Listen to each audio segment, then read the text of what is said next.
And thanks to the Center for Fiction, I'm personally so happy to be sitting with these two wonderful writers and who have come out with two very different books, different to each other, and yet very much emblematic of deep strains in each writer's work. And so I've got some questions for both of you, and then I've got a bunch of questions for either one of you, which of course you can jump in whenever you want. But I wanted to start out by thinking about place. Claire, in the first part of this wonderful collection, which bridges personal and autobiographical writing and a lot of your critical writing, which I've happily followed in the pages of the New York Review of Books and other places. And I was very struck by the way that place functions in your writing. You know, you had a peripatetic childhood, which you beautifully describe in more than one of the essays in the new collection, a childhood that sort of ricocheted between Canada, the United States, Australia, and I just noticed in the chat that we've got a whole bunch of Australians signed on, and a grandparents' apartment in France, a kind of cosmopolitan background. There's a wonderful essay that starts with you being sort of bedazzled by a TV show about the cosmos, which sort of opens up into an interesting set of questions about where are you in the universe. And Anne, on the other hand, I think when I think of your work, and I'm thinking also of our mutual friend with whom I was just talking about you, Sebastian Barry, you know, Ireland is so present in your work, even when it's sort of triangulated. In the new book, which I just finished, it was absolutely wonderful actress. You sort of problematize, I think, Irishness by having a famous movie star who's a famous redheaded Irish movie star who's not, in fact, Irish, or at least born in England. And so I just wanted to sort of throw out as a preliminary way to get talking about how each of you thinks about place and your own geographies as a motive force in your own work. This is a question for both of you. And then we're going to go to a reading by Anne, I believe. But since place seemed to be so important, I just thought we'd open up and then go to a little bit of reading. Great. Anne, do you want to start, or? Yeah, well, yes, I could start. I have always lived in Ireland, apart from little stints in Canada and the US and England. And that there's a very interesting thing that happens when you have a personal, private map of a place. As I go through the streets of Dublin, there's a whole section in Actress where the novelist narrator lists all the places where herself and her husband kissed as students. So the railings in the park, and you know, there's a window ledge that was turned into a doorway. So even as the architecture changes, the kiss stays somehow suspended, and the ghost of the kisses, people walk through it into the bank, which is the building.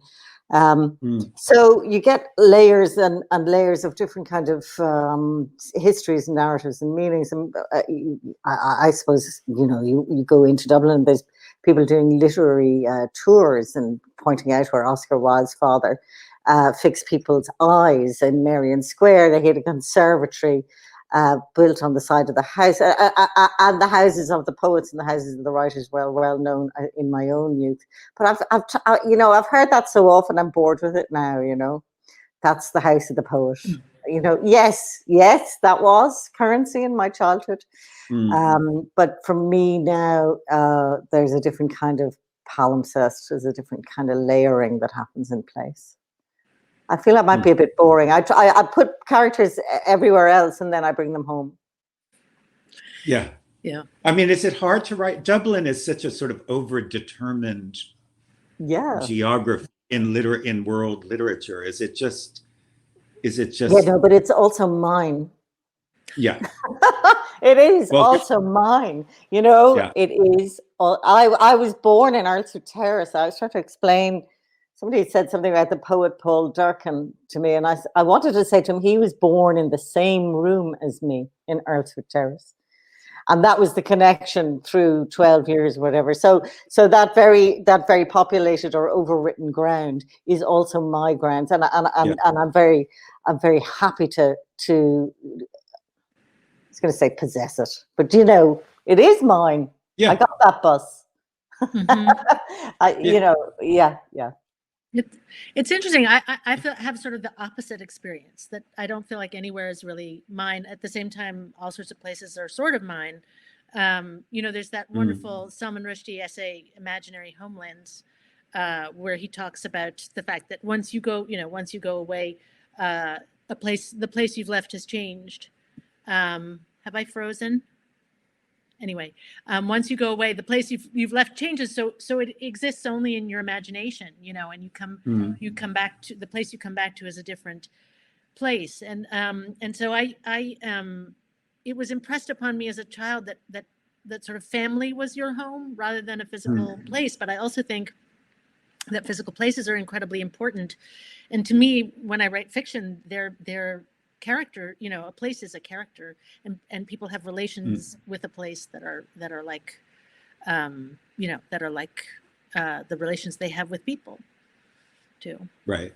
Do you think, I mean, but I think, so one of the really striking qualities, I think, of Claire's collection is an incredibly impressive, eclectic taste, really. And I'm going to address this in a future question, but I mean, the range of your subjects, I can't help thinking, is a sort of product of, or analogous to, at any rate, you know, this far-flung, you know, a childhood that was marked by a lot of movement and exposures to different kinds of cultures. And there's such a lot of places, not only that you've lived, but that appear in your pages that are clearly interesting to you. Istanbul, North Africa, you know, and I'm just, you know, I like to think that there's a connection. I think, you know, sometimes I think that my dad was engaged in a sort of social experiment with his kids. You know, he himself homeless. Because the other thing we're saying, just in passing though, about my father's family is they were Pieds Noirs, so they were French colonials. So they actually ceased to have a homeland. I mean, he was French, but he didn't feel at home in France, and you know, I think I mentioned it in the book. There was a moment when we came home on Christmas. He hated church, but we went with my mother to church at Christmas and came home, and he was watching the Pope on television, which he would never do, and he was weeping, and he said, the last time I heard the Mass in Latin, I thought I had a religion and I thought I had a country. And that's really the only time he ever spoke to me, that the only thing he ever said about having lost that. But he was that was complicated because he wasn't a child in North Africa. He grew up in Beirut and Salonika, so right. It was. But I think he wanted us to travel the world with the idea that we would then feel at home anywhere. But the flip side of that is also feeling at home nowhere. I mean, they go together. Yeah. Thank you, both. And so we had determined before we arrived this evening that each of our authors would do a short reading. And having sort of established our geography, I think we can now move to Anne. You've got a short reading from Actress. Really interested in and intrigued in the way that Claire is able to describe people, because I spent so much of my time as a writer failing to describe people. So I'm worrying about that. So I'm going to read just from the beginning of of Actress. I'm hoping that people can hear me. It's gone a little bit sort of yeah, we can hear you. We can hear you. Have I frozen here? Your image has frozen for me, but we can hear you loud and clear. Yeah, maybe.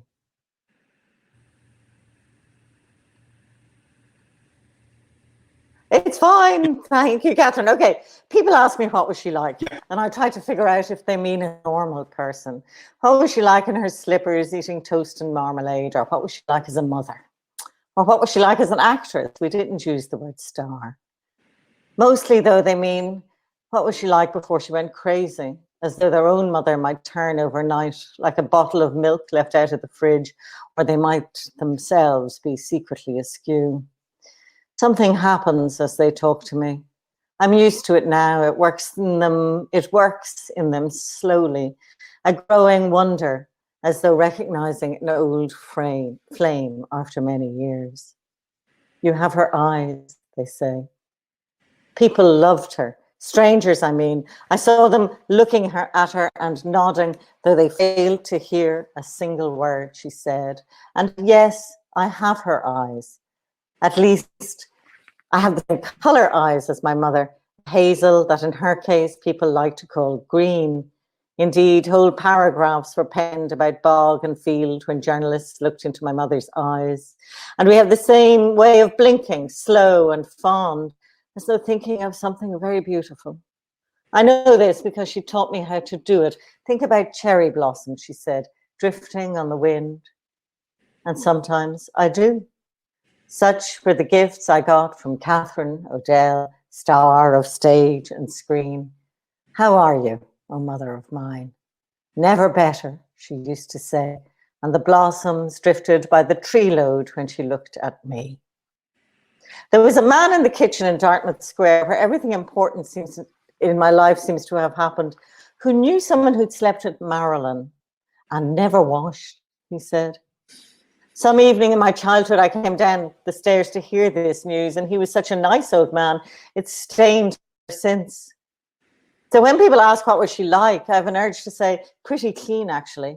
And then to add, I mean, by the standards of her day. So, all right, here she is, Catherine Odell, making her breakfast, requiring her breakfast from the fridge and the cupboard, some of which delight her and some of which let her down. Where is it? Where is it? Yes, here it is, the marmalade. The sun is coming through the window. The smoke from her cigarette rises and twists in an elegant double strand. What can I say? When she ate toast and marmalade, she was like anyone else eating toast and marmalade, for the line between lip and skin, whatever that is called, is very precise, even when you're not seeing it on a cinema screen 12 feet long. Wonderful. Beautiful. Thank you. Well, I don't know why you have an anxiety about your ability to describe people based on that really wonderful reading. For those, before we get to Claire's reading, Actress is, as you heard, a novel about, told by a novelist narrator about her famous actress mother. And I will say that I was deeply impressed by the way in which, Anne, you managed to avoid every conceivable cliche about that subject. And both the actress and the narrator, her daughter, are so quirkily real that I think it's just reaches an entirely different level. Very interesting. So Claire, we had given you the difficult task of finding one of your essays. Claire, obviously, as everybody knows, a wonderful novelist. But in this book, we've got a lot of your critical essays, and you were going to read something that might or might not connect the dots to Anne's work. Well, I thought on the theme of, well, I didn't have an actress mother, but I guess I am a novelist daughter. So I'm going to read a little bit from an essay called Two Women, which is about my mother and my aunt. My aunt was not my mother's sister; she was my father's sister, and she never married. And they were the two women that that sort of shaped my childhood and my understanding of what it meant to be a woman. So I'm going to read a little bit about my mom. My mother's set of life rules was that of a Protestant Anglophile with social aspirations in the Toronto of her youth. Effortless superiority and keen wit were de rigueur. You were supposed to be beautiful, or not if you weren't, without making a fuss about it. Wear practical, sturdy shoes, get straight A's without being seen to work. You were to be always polite and, when necessary or even amusing, cutting in your politesse. Gentle and considerate, even passive by nature, Margaret had nevertheless developed the sharp tongue her adolescent milieu, a private girls' school, had required, and often spoke like a character out of Anthony Pole or Muriel Spark. Of a college friend of mine, she memorably said after the girls' one visit, "I've never met such a nonentity. I kept forgetting she was in the car." Insecurity could make her mean. Matters superficial got under her skin. She envied her friends their mink coats, their Caribbean vacations, their husbands' deaths. She enlisted us, her daughters, as her defenders in arguments with our father, and raised us to understand that her life had been ruined by marriage to a man who didn't support her liberation or believe in her capabilities. Never, never be financially dependent on a man, she would hiss, or because she felt our father dismissed her intellect, never, ever marry anyone who isn't as smart as you are. I've wasted my life on his dirty socks, she said. Don't ever get stuck like me. She taught us that good stewardship was a moral strength, so too was thrift. This was not incommensurate with her sense of superiority and her sharp judgments of others. For a child of the Depression, greater continence was an expression of superiority indeed. She came from, aspired to, a Canadian society of hardy, broad-shouldered women, capable and resilient. She eschewed makeup and fine clothes. When my father bought her beautiful things, she stuffed them tags on in the back of her closet. She used Eucerin as her face cream, and in my entire life possessed one ancient blue eyeshadow. Her waxy lipsticks came from the drugstore. She never paid more than $30 for a haircut and seemed almost to take pride in having great bone structure, but looking shabby. The perfect counterpoint to Tante Denise, who, although homely, always made the most of herself. My sister and I think of it still, as Protestant versus Catholic and Canadian versus French. She knitted elaborate sweaters, she created and tended beautiful gardens, she trained beloved dogs and walked them miles, and played ball with them and talked to them. She adored dogs. She read thousands of books, developed unexpected areas of erudition, such as 19th century women travelers in Asia and Africa, histories of fonts and presses, all facts about the Bloomsbury Group. And she wrote letters, amazing letters, many of which I am fortunate still to possess. Thank you. Wonderful. I'm going to come back to the letter writing because you have a wonderful passage in one of the essays, which I'm going to come back to later. But thank you both for the readings. I want to turn and to actress for a moment.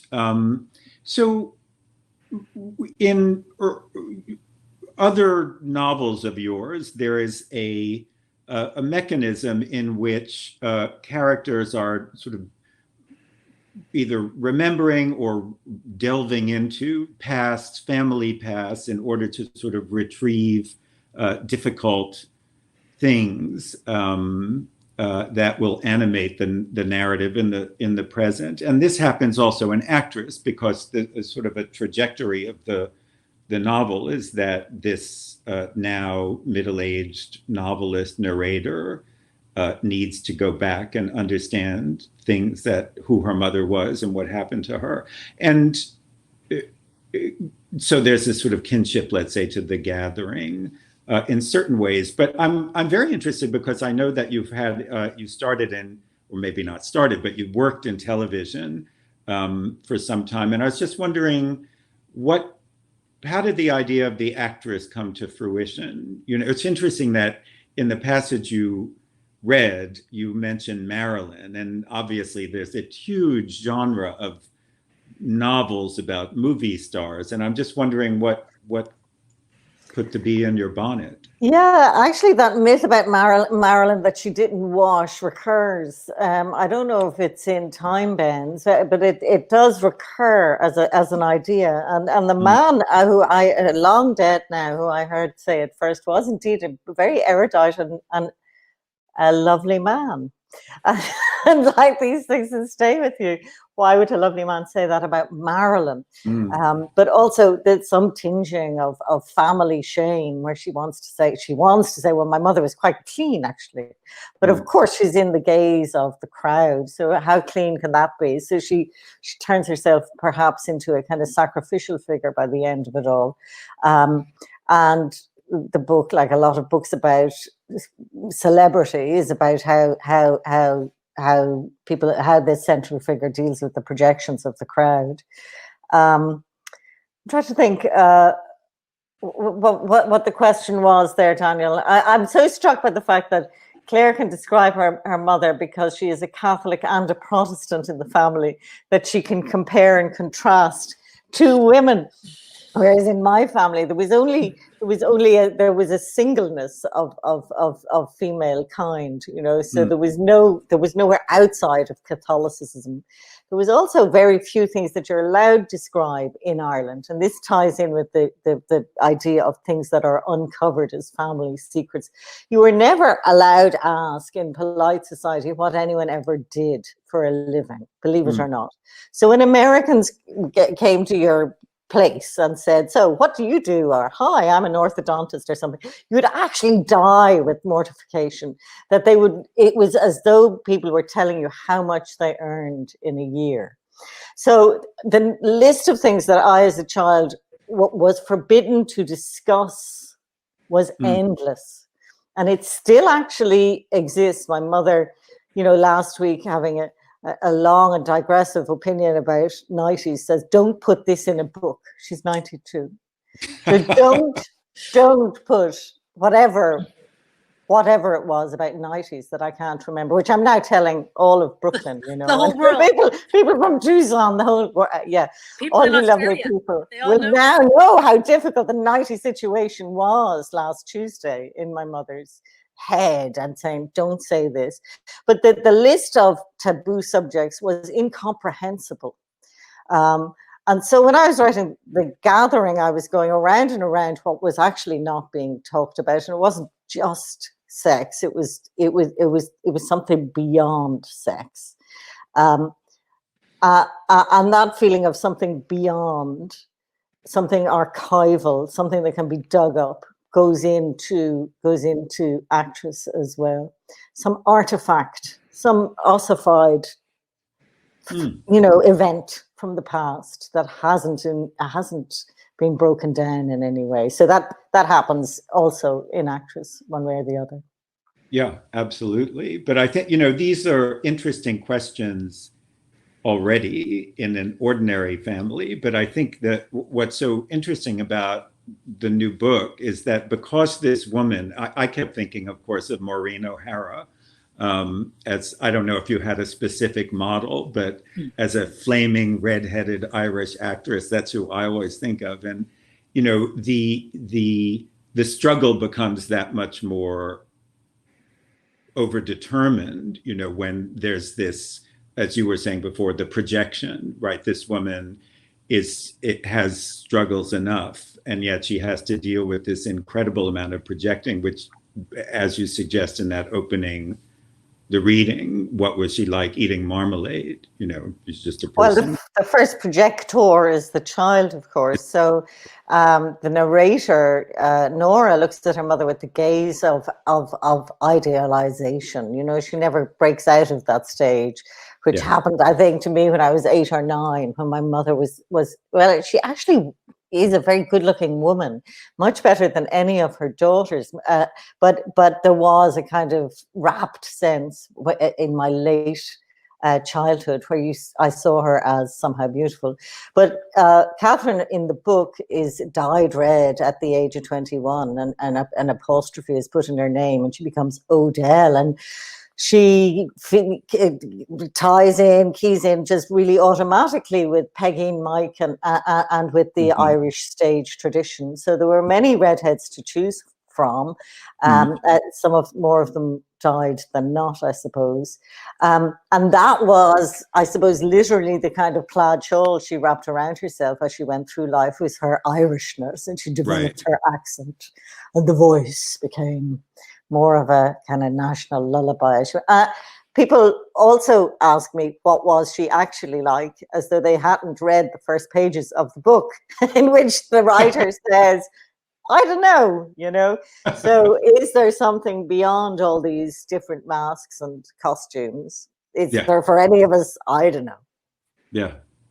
I want to, I want to sort of push this idea of reconciling insides and outsides, or different parts of one's life, in turning to you, Claire, for a minute, because this book, it's so I've been reading your criticism for a number of years now, as well as your novels. And I guess what I'm interested in hearing from you, and I say this as someone who also works in two genres, you know, is how you connect the dots. How do you decide, you know, the first half of your book is autobiographical, let's say, and then there's a section called criticism.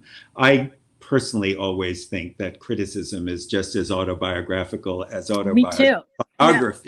So I wanted you to talk a little about that. I mean, how do you see the dots connecting in these two ostensibly very different kinds of work that appear in this book?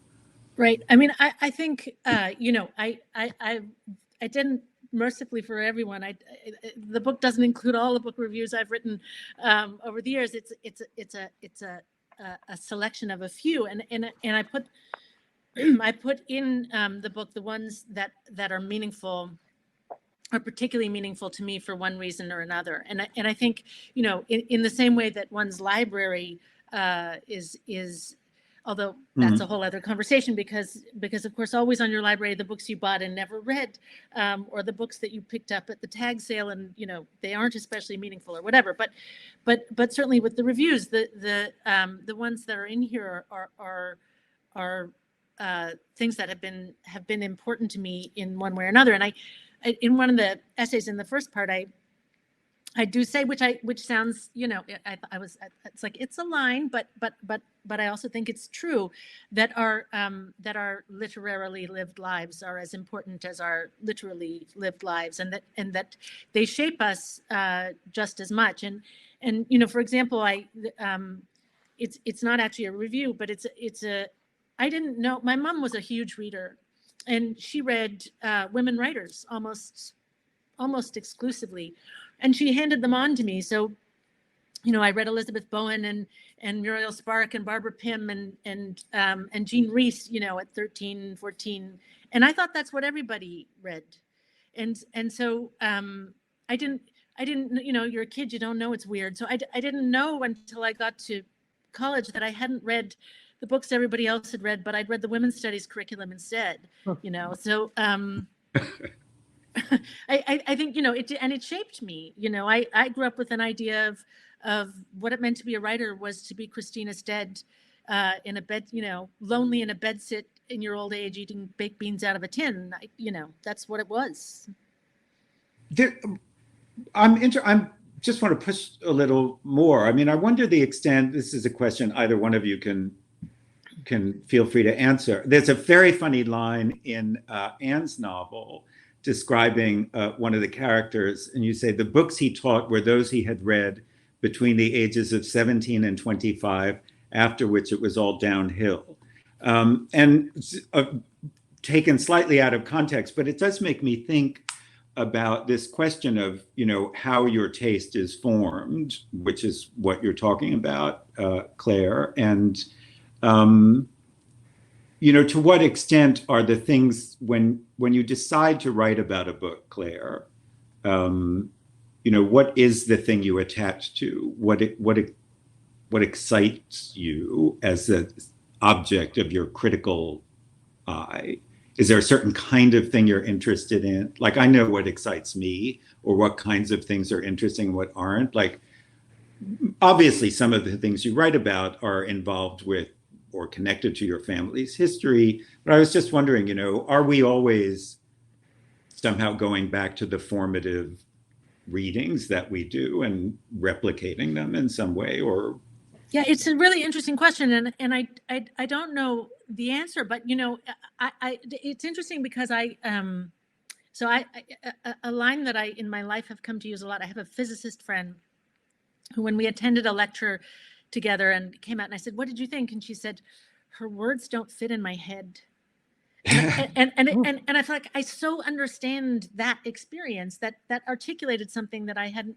But then there are the people whose words fit in your head, and I think there's a really interesting question about why certain words fit in your head, certain rhythms, certain syntax, certain preoccupations. But it's this very funny experience. Say, Daniel, reading Three Rings, that I feel like your words fit so well in my head that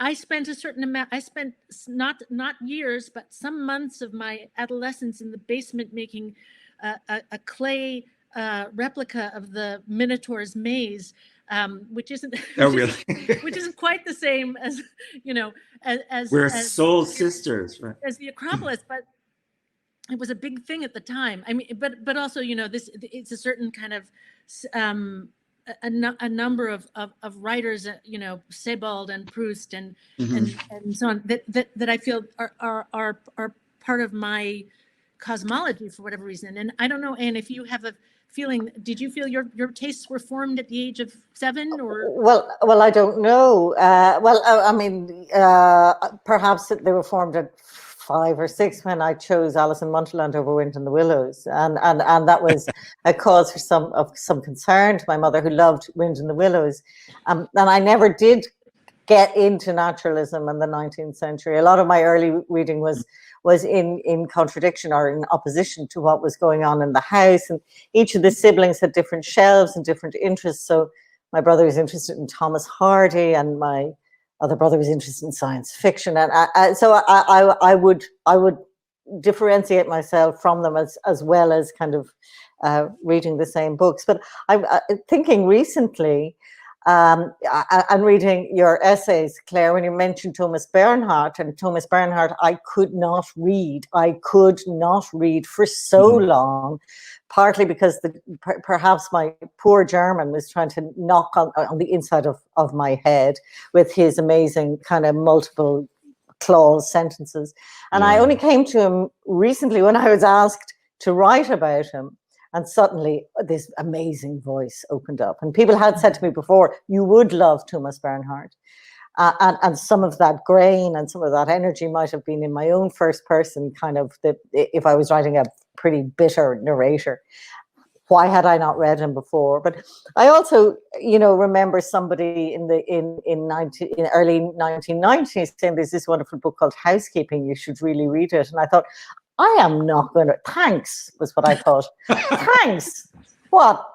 Housekeeping. Thank you very much. It was a colleague when I worked in TV, and so it was 10 or more years before I picked up Housekeeping and Marilyn Robinson. And somehow there are writers where they take you into a world, and the world can evolve. It can go places where you don't necessarily want to follow, or later books can show things that are good about the earlier books or why the early books work, or they can show something that they can be somehow enjoy their own flaws more and more as a career goes on. So these kind of salutary arcs that I look to are also kind of, they're now, but they're very rare.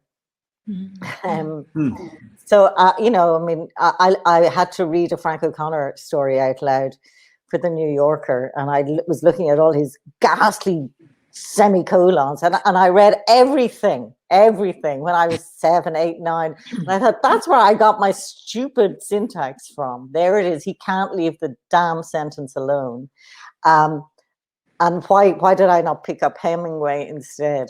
I would have an easier life. But anyway, so it's a mixture of both things. But I'm very hopeful about the fact that these new planets can arrive in my literary solar system. But isn't it, timing is such a big part of it? Sorry, Daniel, but I feel like it's so interesting as you're talking, because there are the things that you can't read at a certain moment, but that somehow then find their, they find their way to you when they should, and in the way, time that you can appreciate them. And then there are the things that you go back to and you think, oof, as you're saying, oof, like, really? Milan Kundera, just last year. It's like, oh, okay. Not as exciting. But do you find that sometimes where you develop an irrational feeling about an author or a book based on nothing in particular, and it takes years to sort of get over it? Yes. Absolutely. Yeah. And it is the first page. It is the first page. Isn't it also the projections, though, rather like Catherine O'Dell? Yeah. I mean, it's also the on-d. It's like what people are saying to you about something, you're like, ugh, enough already. Yeah, right. I thought Bernhardt was going to be a narcissistic misogynist, possibly because he'd been recommended to me by so many narcissistic misogynists. Okay, shush. And then it was a revelation to get in there and enjoy. And actually, so good, I read with reluctance. Really, it's harsh stuff. This is funny. This is, I had thought of talking about an offshoot of this subject, which is just, we're all basically the same age. I'm a little bit older, but we're all creatures of the 60s.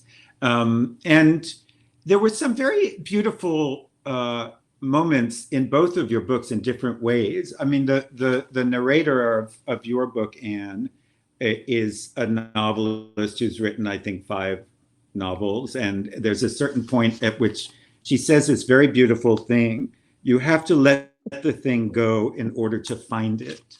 And that and some other comments made me feel, as a critic, that there was a kind of commentary on writing going on, and how one gets to a certain point in one's writing life and learns about the things you need to do to be a writer. And I certainly felt the beginning of your book is this writer trying to learn about her mother and write. And Claire, any collection, is retrospective by nature. It is a sort of summing up, even not a final summing up, obviously, but it is a sort of taking stock of and representing yourself in a certain way, And so I guess I just wanted to talk, I've been thinking a lot about this, is, do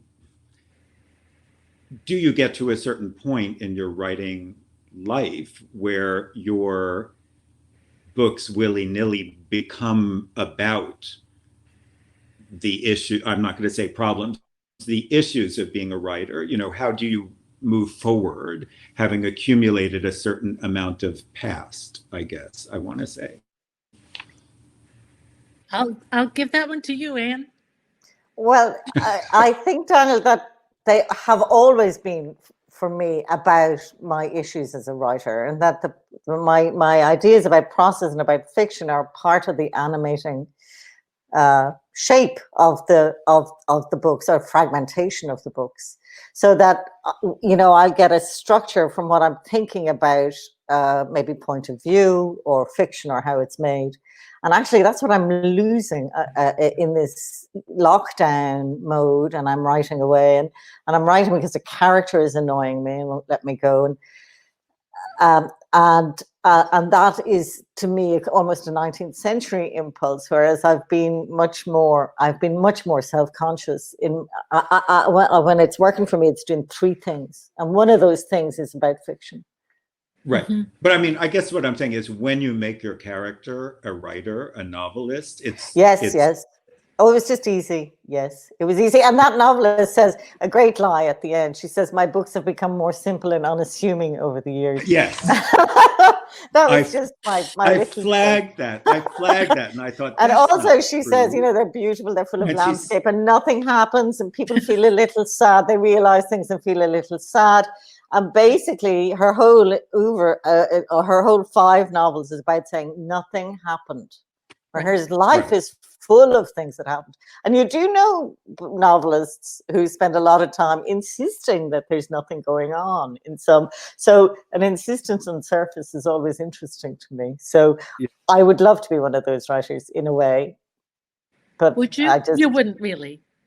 no, Yeah, we I'm wouldn't lying want again. I'm lying Yeah. all the time. But Nora is definitely lying when she says that in the book. Yeah. Yeah. Well, there's something she says about her own novels. They rarely have sex and they certainly don't attack each other. And I thought, well, that's not autobiographical. Right. What about Claire? What do you think about all this? Well, I mean, I suppose I think that once you're sort of embarked on it, it's hard not to. It's all about the way you see the world, and if you see the world in stories, then you're always thinking about the storiness of things, and you know, whether you're writing criticism or whether you're writing fiction, or whether you're, you know, or whether you're telling somebody about your day, you're always thinking about it in terms of Sure. of the process and the elements that go into it. I think you can't escape it. Right. I guess the thing I've been thinking a lot about is that I just turned 60, and there gets to be a point where you've done a certain kind of thing, you've written a certain kind of thing, and to revisit it becomes that fatal thing of the groove. You know, it's Right. easy, So, yeah. you know how to do it, and sort of do it by the yard. And how do you find a way forward is always, to me, the interesting challenge. Sadly, I kind of think I'm doing something different this time, and I embark with great excitement on, you know, oh, it's character driven, and find that I've done the same old thing. Only a year after publication or something, I realized late in life that most of my short stories are about Orpheus and Eurydice, and once I said it once, there was another one. I mean, there was another one, and so. So that gets a bit wearing. But it's true. You can't escape. You know, you can't escape who you are. But you can try. You can try to. I mean, there's a thing Peter Carey said once to me that I often think of. He says, if it doesn't seem impossible, it's not worth doing. And so Right. I think when you embark, it has to feel as though it's impossible, or else it will feel too familiar. How do I get them there? Yeah. Is the question. How do I get how do I get them to this good place is also an interesting question. Yeah. I can't believe this, but it's time for questions. I have pages of notes and questions here, which I'm flinging onto my sofa now. It's already almost 20 past. So we're going to go to audience questions. And the first one is for Claire. It says, please talk about the title of your book. How did you arrive at it? It is a great title. So it is a title that's sort of difficult to say because the German philosopher's name is pretty close to a word not said in polite company. So I've had people, you know, struggle over that title already. You can go with Kant if you want. Kant's little Prussian head. It's fine in Irish. But it actually comes from Thomas Bernhardt, and the Thomas Bernhardt line is even longer. He has little East Prussian head, but I cut out the East because I thought enough's enough. But he's talking about how it's sort of the opposite of how much we capture. It's about how much we don't capture. And he talks about how Kant spent his whole life thinking and creating philosophy, and all that comes across is really a so-called philosophical hue, like a vague whiff of it. And it's certainly true that I have a friend who's a philosophy professor who spent sort of 30 years on a couple of passages of Kant, of one, you know, a couple of passages from one, the Critique of Judgment. So you know, and that's what fiction is. Also, that's what writing is sort of trying to you know, catch all the rain that's falling in your hands, and it just goes right through. But it's still better than nothing. Yeah. Yeah. It is a great title. It's also a beautiful book. Isn't Whoever it did the just? book design, I thought was fabulous. I'm so Really lucky. great. Look, there it is. I'm so lucky. Yeah, It's just beautiful. really nice. Yeah. The second question is, Anne, I heard you. Whoa, it just got away from me. It just disappeared before. Anne, I heard you read aloud the Frank O'Connor story you mentioned on the New Yorker podcast, and then recently your own marvelous story, Night Swim. This question is both for you and Claire. Do you think about hearing fiction read aloud? Here is the question. What do you think is gained and lost in hearing fiction read versus reading it on the page? I don't listen to fiction, but I do read it aloud. And actually, this time around, I sat in a booth and read Actress, and it made a lot of sense of the book in some ways, which is quite performative as a novel. So I did all the voices and I enjoyed that very much. I find it difficult to be read too. But I do say things aloud quite frequently in at the desk, and sound really stupid. Or now I'm a bit like late Glenn Gould, where Glenn Gould goes when he's playing the piano, and so when I'm typing, I might go and make idiot noises that aren't quite noises vocalized, so that sometimes when it is, I do hear it literally sometimes. Yeah, me too. In terms, I mean, I think it has a music, right? Language has a music, and so when you're writing it, certainly you want to hear it. I actually like being read to, but you do lose. You do have to pay attention. Yeah, because if you lose even a minute or two, that's a problem. I love the thing that happens when you're reading, when you can see it, and you forget that it's words on a page. Whatever that inner ear and eye, I don't know what that magic is, that neurological magic, but it's just, I love when that works, and there's no space between me and the written word on the page. Right. I mean, have you done audiobooks of your own books? Both of you? Just this time, yeah. And I'm going to do The Gathering later in the year when I get a few studio days. It's really intense, you know. How many hours did it take to do Actress? Actually, I did it what they say prima vista. I mean, I knew it really well, so I just sat down and read it. And it took, I think, 2.5, 3 days, something like that. It was really tiring. It was good fun, I think. Did your voice get hoarse? Did you take breaks? Endlessly, darling. La voix. Yeah, yes. Claire, do you do well, your it should have been hoarse. No. You know, I just, it's like singing in the shower. I read things that you're not supposed to say. Until our son's now 16, but until he was like 12, he let me read to him really late. He didn't want anybody to know. That's lovely. Don't tell anybody. But so I love to read aloud, actually. I do it for the kids, and it's a really good test of a prose style, you know, mentioning no names. But we used to actually, there were some quite distinguished writers who both of us refused to read to the children, and I promise each other all kinds of favors just to go, get to page 65, you know. Here's an interesting question. Have any of you found comfort during this time in reading an old favorite? What are you reading right now?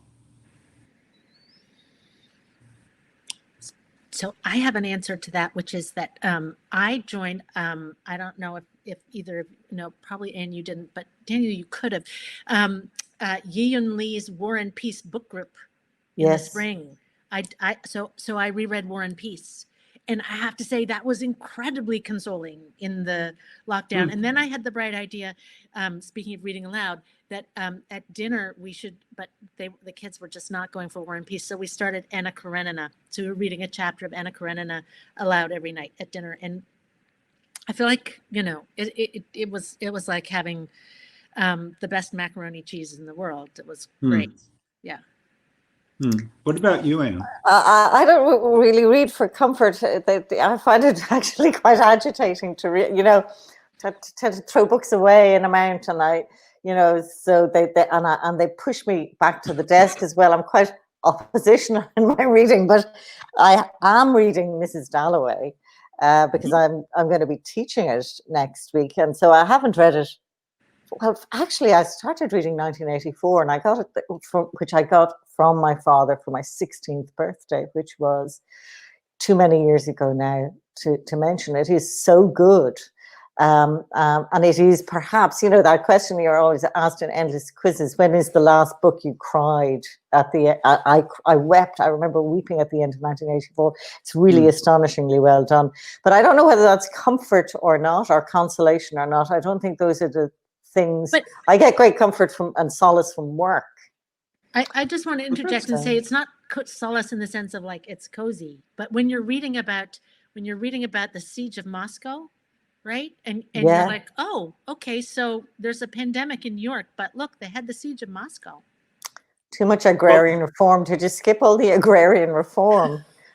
Well, there's a lot of scything in the fields. That's an Anna Karenina. The scything. Sorry, right. They don't scythe much in War and Peace. They die. Like, think about Andrei Volkonsky, like dies and dies and dies again. Right. It was great. This is there's a further question which is connected in a certain way, which is, are there any authors, particularly from underrepresented demographics, who are inspiring you right now? While you think of that, I should keep saying, instead of clicking the ask a question button, which tells me what the questions are, I keep accidentally clicking on the click to buy link for Claire's book. So I've now bought about 7 copies of her book in the course of this conversation. So I just want to say, because it's a great moment, because this is the Center for Fiction. So last year I had the great opportunity to be one of the judges for the first novel prize, for the Center for Fiction's first novel prize. And there were really wonderful books on that short list. And the winner was a writer named Deshaun Charles Winslow, and the book is called In West Mills. And it's a really wonderful novel, and I recommend it highly. There you can go back and look at the short list, and there's just a lot of wonderful writers. But because when you're a first novelist, it's sometimes people don't know about you. So I think he's somebody I'd like to mention. Yeah, I've been reading a woman called Doirne Grief. I don't know, it's an underrepresented, but she writes both in Irish and Gaelic and in English, but not in this particular novel or memoir. It's a mixture. It's one of those hybrids. So she's underrepresented to the extent that she's not an English language, is not her first language necessarily. Wonderful poet, new Irish writer. I'm just going to check for here's a question dear to my heart. What nonfiction do you read, and how does it affect your writing?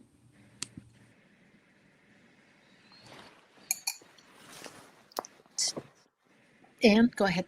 Well, I don't know. I read a lot on the internet, and when I'm avoiding writing, but I read really odd stuff. I might read a book about neurology. It doesn't necessarily go in, but I'm quite interested in things then that, little details like the fact that long-term memory is besides smell in the brain. I got that from a nonfiction book, so that really feeds into how you would write that thing that happens when you get a scent of the past in your brain, that little flaring thing. I'm really interested in goodness at the moment, so I'm reading a little about that. You see, I'm really not American. I don't want to tell you what I'm reading because it's too personal. It's too private. I get it. I'm not going to tell you that. What do you do for a living? But it is incredible. Like saying, how many cows do you have? Yeah. How many cows are in that field? Yeah, I feel like I had this moment early in the pandemic, and I was lying on my bed reading, which lying down is my favorite way to read, and I looked at the piles of books by my bed, and I thought I could, like, if I died in 2 weeks, that's really shocking. It would be an awful thing to do to my family to leave those piles. There's just so many, right? I feel like I live in some fantasy land where I'm going to have 30 years of just reading time, just for the ones that are by the bed, not for the ones that are elsewhere in the house. I So- lock them all up in a room downstairs, and they cry at night. All my books, it's all the unread books, and they make little squeaking sounds, and it's awful. And we set down mice traps and everything. But no, it's just the books, unread, lonely. But I always find, I underappreciated. find that incredibly exciting. I never get depressed by the unread book. I always think, here we all are extremely well-read people. And I'm always so thrilled when I think that there's still so much. vast swaths of things that Yeah. I still haven't gotten to. And I think that gives me a lot of hope right now. And Yes, it is hopeful. Yes, it is optimistic. It's just when you're trying to make space for them, and you're saying, which are you going to bring down to the the thrift store or whatever it is, and you're just looking at 3, 5, 30 years of effort that's being put into these, a world that's been put into these. I know. Between these covers, and yet you're going to give it away, and it's like, oh God, that's awful. terrible. Every one is a whole world. Yes. That's there. Yes. Yeah. But I think that's good. I mean, actually, and incredibly, we're going to have to end. But this is maybe a great note to end on. I remember, Claire, in one of your essays, sorry, I can't remember which one it was, but it actually may be the introduction where you talk about, on the one hand, the great yin yang of being in the literary mindset is everything's been done, every story's been told, and yet there's always more. It's just inexhaustible. And that I was very struck by the way from one page to the other, you sort of make this swerve. But I always think it's so exciting. I mean, even there's so much out there. And yes, and so much unsaid that's been said now for the first time as underrepresented groups come to the fore, and other languages feed into our the central kind of channel. It's kind of amazing. Yeah. So many stories yet to be told. Yeah. So I think, incredibly enough, that's the end of the road here. Oh. And I can't even believe you're still vertical. A late night company, Daniel, is the best kind of company. The lockdown, nothing happens late at night. Thanks for having me. Daniel, thank you all so much. What a wonderful conversation. And please use the links in the chat and this button right below to purchase the books. And you can revisit this event by coming back to this platform and watch it all over again after you've read the books to have an even deeper experience with the conversation. But thanks you all for joining us. Thank you. Thank you. Sorry, I froze. So earlier. wonderful. Thanks so much. To you. Lovely to talk to you, Claire. Thank you. Just wonderful to be with you all. Thank you so much, guys. Night, Daniel. Night. Thank you. Night.